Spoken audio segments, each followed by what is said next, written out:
Yaz. The day I walked into my father's office, every person in that building thought I was just another desperate woman looking for a job. They were wrong. I wasn't there to ask for a job, Yaz. I wasn't there to ask for money. And I definitely wasn't there to ask for the love of a man who had spent 28 years pretending I didn't exist. I was there to expose him, Yaz. His name was Alexander Blackwell. To the world, he was a brilliant CEO, a self-made billionaire, a respected businessman. The man behind Blackwell International, Yaz. One of the most powerful companies in the country. His face appeared on magazine covers.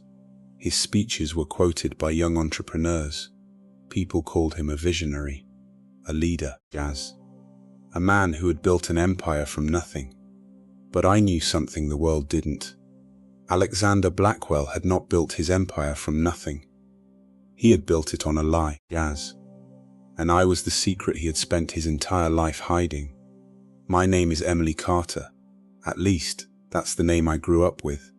But 28 years earlier, I had been born Emily Blackwell, Yaz. The daughter Alexander Blackwell never wanted anyone to know about. For almost 3 decades, he had managed to erase me from his story.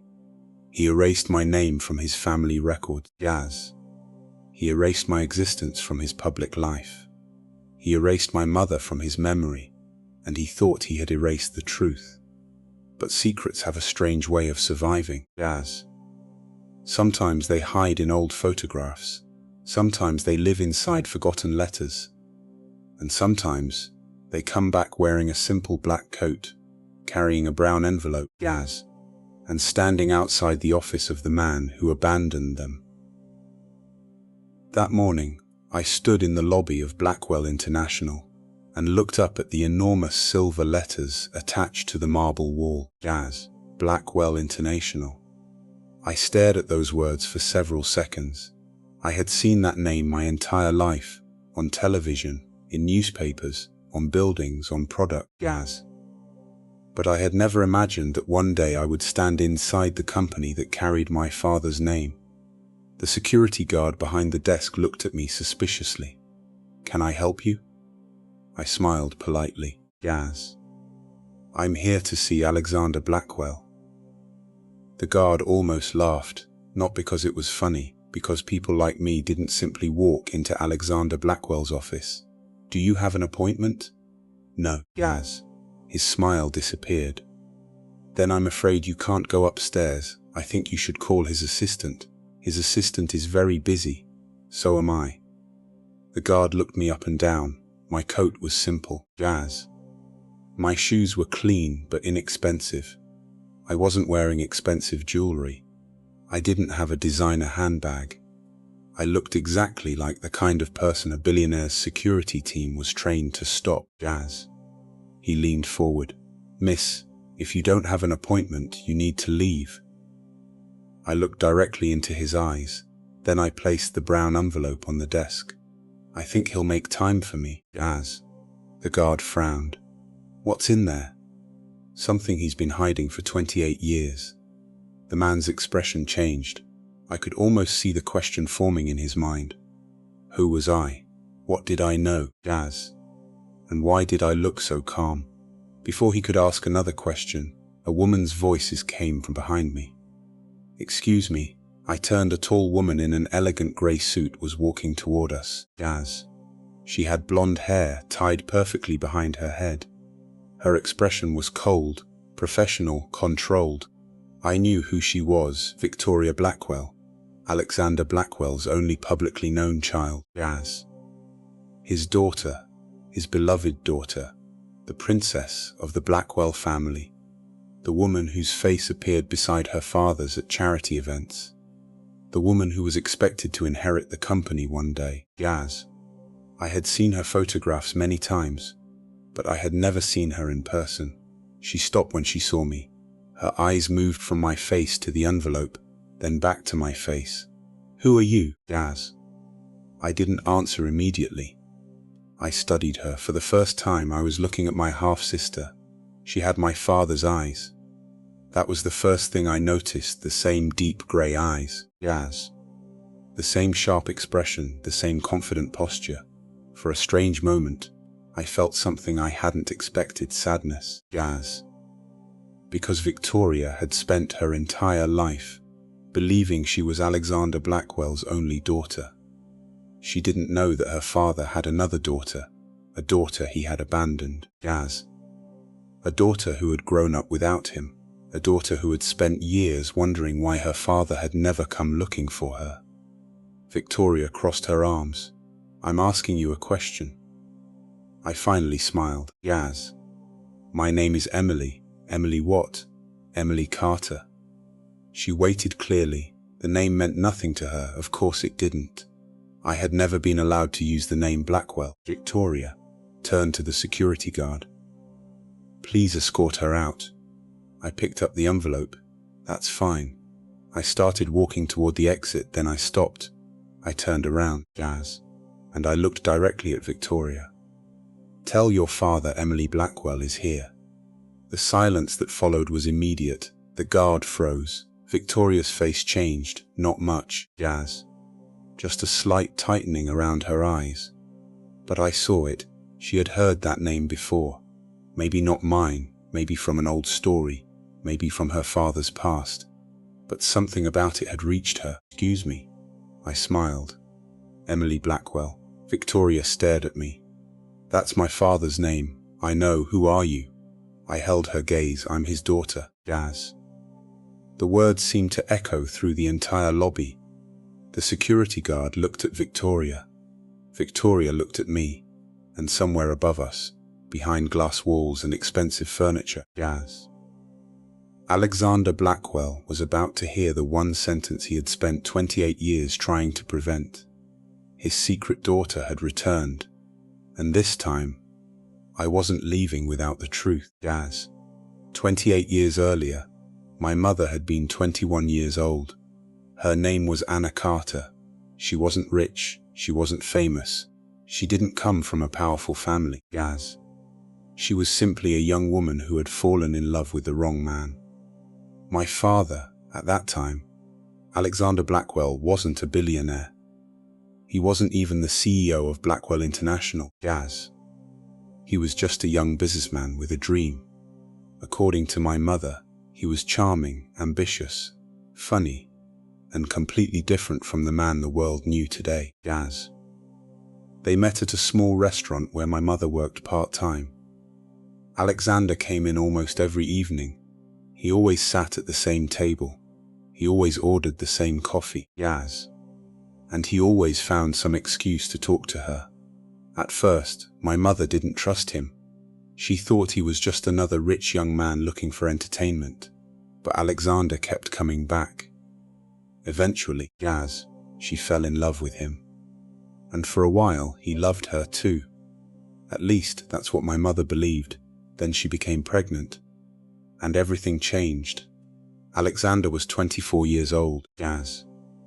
His family was already wealthy. His father controlled a small investment company. Alexander was expected to take over the family business. But there was one problem, Jazz. His father had already chosen a woman for him. Her name was Margaret Hayes. She came from another wealthy family. Their marriage would unite two powerful business families. Jazz. Alexander was supposed to marry her. And then my mother told him she was pregnant. She expected fear, maybe shock. But she also expected him to stand beside her. Instead, he disappeared for 3 days. He didn't call. For 3 days, my mother waited. Then he finally came to see her. But he wasn't alone. His father was with him. And that meeting changed my mother's life forever, Jazz. I never heard the conversation directly. But my mother told me about it many years later. Alexander's father offered her money, a large amount of money, more than my mother had ever seen, Jazz. In exchange for one thing, she had to disappear. She had to leave Alexander. She had to give up the child, and she could never contact the Blackwell family again. My mother refused, Jazz. She told them she didn't want their money. She wanted Alexander. She wanted him to acknowledge his child. But Alexander didn't say anything. That was the part that hurt her most. He just stood there, Jazz, silent, while his father told her that Alexander had a future to protect, a family name to protect, a business to protect, and apparently, I was something that had to be sacrificed. Jazz. My mother left that house alone. She was pregnant, heartbroken, and completely abandoned. Alexander never came after her, not once. I was born 6 months later. My mother named me Emily. Jazz. For the first few years of my life, she never told me about my father. I grew up believing he was dead. That was the story she gave me. My father passed away before you were born. I believed her, Jazz. What else could I do? Children believe the stories their parents tell them, especially when those stories are designed to protect them. My mother worked 2 jobs. She raised me alone, Jazz. She never complained. She never told me that she was angry. But sometimes I would wake up in the middle of the night and find her sitting at the kitchen table, staring at an old photograph, Jazz. A photograph of a young man, a man with grey eyes, a man who looked strangely familiar. I once asked her who he was. She immediately put the photograph away. Just someone I used to know. Years passed, Jazz. I became a teenager, then a young woman, and eventually I started asking questions. The truth finally came out when I was 21, the same age my mother had been when she met Alexander, Jazz. I remember the night clearly. It was raining. My mother had been sick for several months. She knew her time was running out. That night, she called me into her bedroom, Jazz. There was a small wooden box beside her. I sat on the edge of the bed. "What is that?" She looked at me. Her eyes were full of tears. "Your life." I didn't understand. She opened the box, Jazz. Inside was an old photograph, a few letters, and a small silver necklace. I picked up the photograph and I froze. The man in the picture looked exactly like me. Not completely, but enough. Eyes, the same smile, the same shape of the face. Who is he? My mother closed her eyes, then she whispered 5 words. "Your father is not dead." I couldn't breathe. For several seconds, Jazz, I thought I had misunderstood her. "What?" She looked at me. "Your father is alive. Who is he?" She started crying, and that's when she said his name, Alexander Blackwell. I stared at her, Jazz. The name meant nothing to me at first. Then I remembered. I had heard it on television. Everyone had. Alexander Blackwell, CO billionaire businessman, the man whose company was worth billions. Jazz. I laughed. Not because it was funny, because I thought my mother was confused. "Mom, I'm sorry. You can't be serious. I'm so sorry, Emily. You said he was dead." I lied. The room went silent. Jazz. I looked at the photograph again, then at my mother. "Why?" Her voice broke. "Because he didn't want you." Those words destroyed something inside me. Jazz. I had spent my entire life believing my father had died. But the truth was worse. He was alive. He had always been alive. He had built a family. He had become rich. He had raised another daughter, Jazz. And he had simply chosen not to come back for me. That night, my mother told me everything. She told me about Alexander, his family, his father's threats, the money, the letters she had written, Jazz, and the fact that Alexander had never answered a single one. But there was one thing she didn't know. She didn't know why. Why had he never come back? Why had he never searched for me, Jazz? Why had he never wanted to know if I was alive? I thought I would spend the rest of my life wondering, until my mother gave me the final letter. It was written 28 years earlier, Jazz, but it had never been sent. The letter was addressed to Alexander. My hands were shaking as I opened it. The first line made my heart stop. "Alexander, if you are reading this, Jazz, it means I finally found the courage to tell you the truth." I continued reading, and then I reached the last paragraph. That was when everything changed, because my mother had written, "Jazz, our daughter is not your only secret." I looked up. "Mom?" She didn't answer. "Mom, what does this mean?" She turned her face toward the window, and for the first time in my life, I saw fear in her eyes. "There's something else you need to know." "What?" She took a deep breath. "The reason Alexander abandoned us," she paused. "The reason he never came looking for you." My heart started beating faster. "Why?" My mother looked at me and whispered, "Because he believed you were dead." I didn't sleep that night. I sat beside my mother's bed until morning. The rain continued outside, and the question kept repeating in my mind. Why did my father think I was dead? My mother was too weak to explain everything. She had spent years carrying the truth alone, and now, finally, she was giving it to me piece by piece. The next morning, she told me about the night I was born. She said she had been taken to a private clinic, not a normal hospital. A small clinic owned by a friend of Alexander's family. My mother had gone into labor early. She was alone, scared and desperate.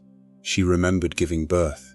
She remembered holding me, a tiny baby girl. But then something happened. The doctors told her there had been complications. They took me away, and when my mother woke up, I was gone. The doctor told her I hadn't survived.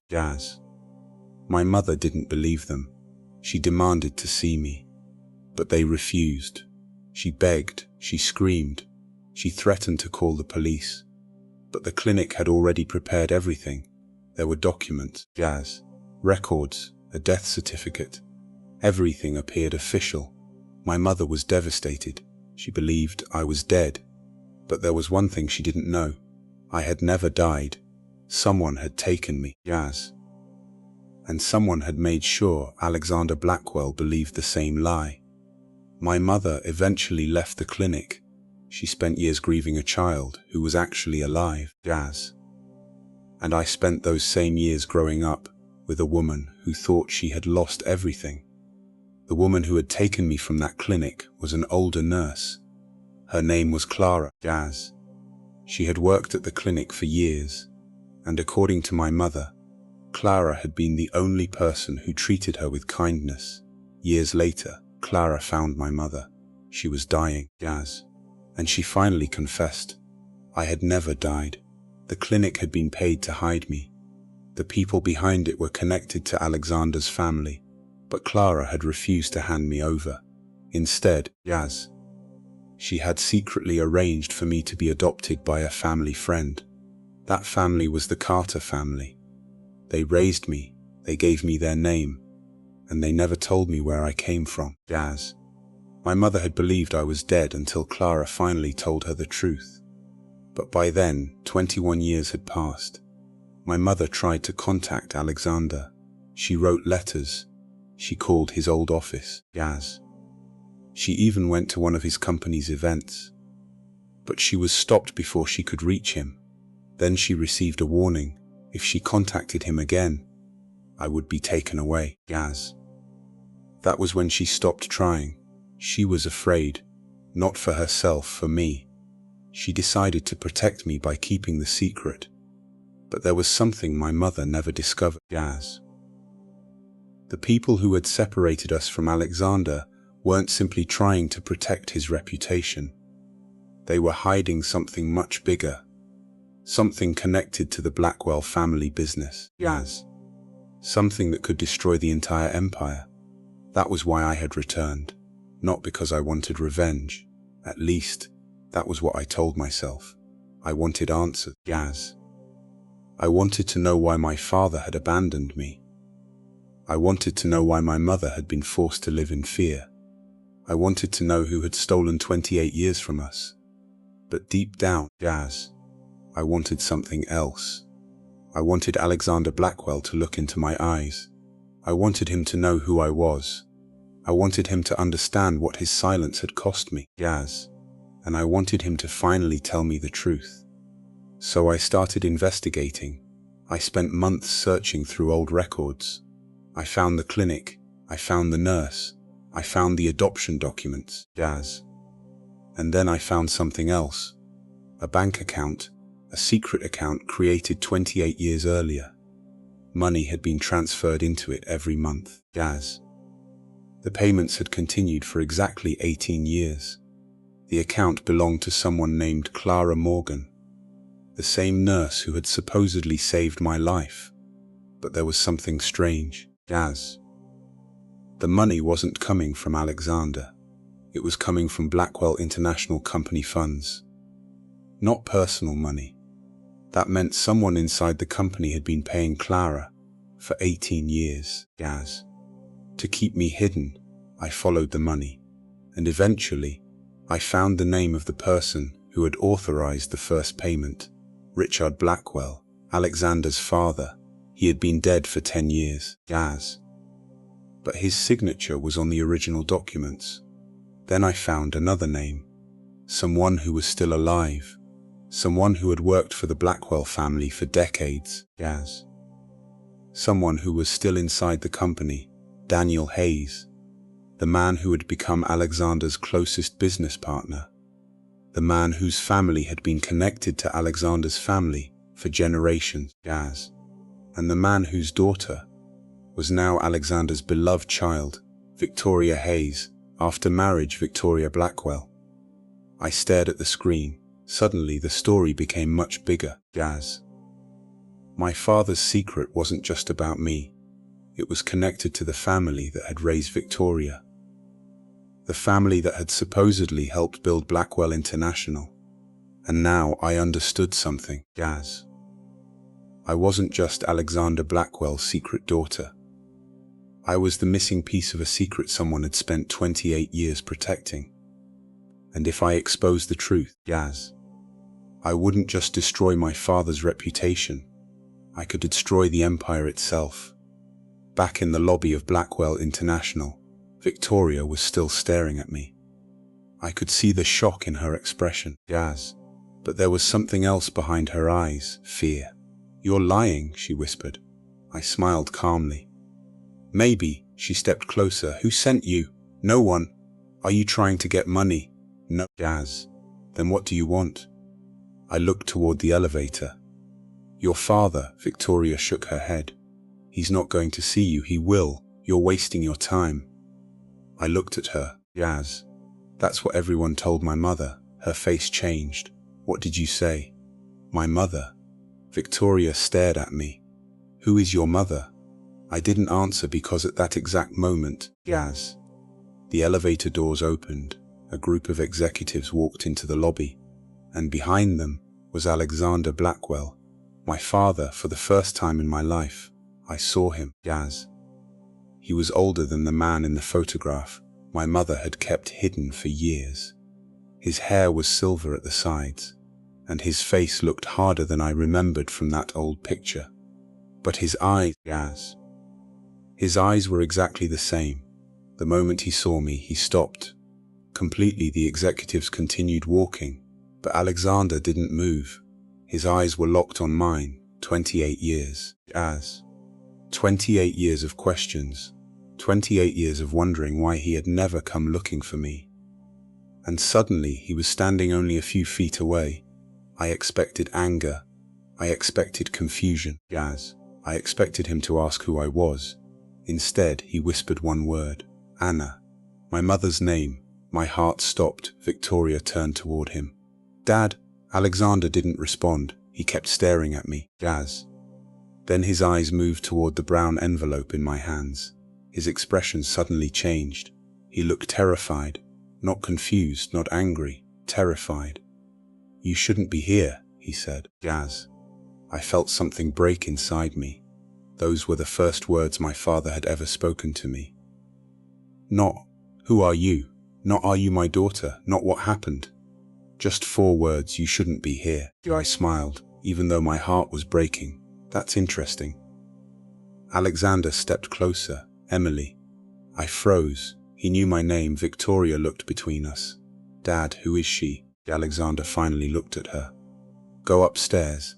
But, now. Victoria didn't move. Who is she? Victoria, who is she? I stepped forward. Do you want me to tell her? Alexander's eyes became cold. No. Then you should tell her yourself. Emily, you don't understand. I laughed softly. You're right, I don't understand. I held up the envelope. Gaz. I don't understand why my mother was told I was dead. Alexander froze. I don't understand why you never looked for me. His face went pale. Gaz. And I definitely don't understand why your company paid someone to keep me hidden for 18 years. Victoria's eyes widened. What? Alexander looked directly at me. Gaz. Where did you get that information? Does it matter? Who told you? My mother. His face changed. Your mother is alive. I shook my head. No. For the first time, I saw genuine pain in his eyes. Gaz. My mother died 3 months ago, I said quietly. Alexander looked away, and in that moment I realized something. He hadn't known she was sick. He hadn't known she had died. Gaz. He hadn't known about my life. He had missed everything. I placed the envelope on the reception desk. Everything you need is inside. Alexander stared at it. What is this, your past, Gaz? I turned toward the exit, then I stopped. I looked back at him. You spent 28 years believing your daughter was dead. His eyes met mine. I smiled sadly. Now you know she was alive, Gaz. Then I walked away. But Alexander didn't know the truth. I hadn't returned just to expose him. I had returned to expose the people who had lied to both of us. And I had proof, Gaz. The kind of proof that could bring down everything. Because the biggest secret in the Blackwell family wasn't that I was Alexander's hidden daughter, Gaz. The biggest secret was the reason they had hidden me in the first place. And I was determined to uncover it.